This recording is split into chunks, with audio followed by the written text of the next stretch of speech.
If it's a witness choking and you see your dog, you know, sometimes it might be pawing at their face.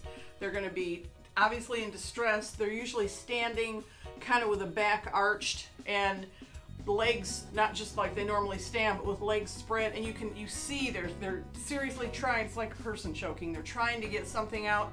They're not getting air in, and if your dog is choking, at some point they're going to lose consciousness. That you don't want to try to stick your hand in the mouth of a dog that's choking that's conscious. Not meaning to, but you could get a serious injury. Okay, with a large dog, there's several ways, large dog or small dog, that you can try to dislodge something. The first thing you're going to do if the dog is unconscious, you're going to open the mouth and look inside and clear anything that might be in there. If the dog's unconscious, he's not going to bite you. Don't pull the tongue out a little bit and sweep the inside of the mouth, and if you can see an obstruction in the throat, grab it and get it out. That might be enough to get everything started again.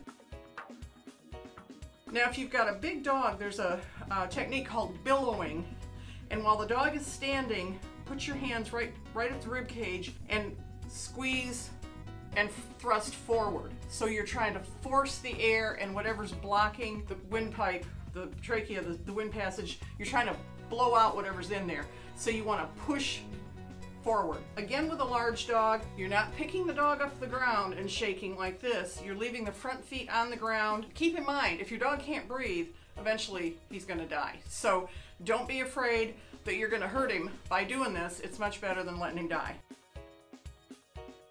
Depending on the size of the dog, if you're comfortable doing it, pick it up just like with a person, one hand over the other, just under the middle part of the abdomen, in and up, just like with a person, Heimlich, in and up. And that should, again, even if it only partially dislodges it, get it out of the dog's mouth. With a small dog, you can even do a sharp thrusts on the back, again like you would a person. These techniques that we do on people are very similar to what we do on a dog. So don't be afraid.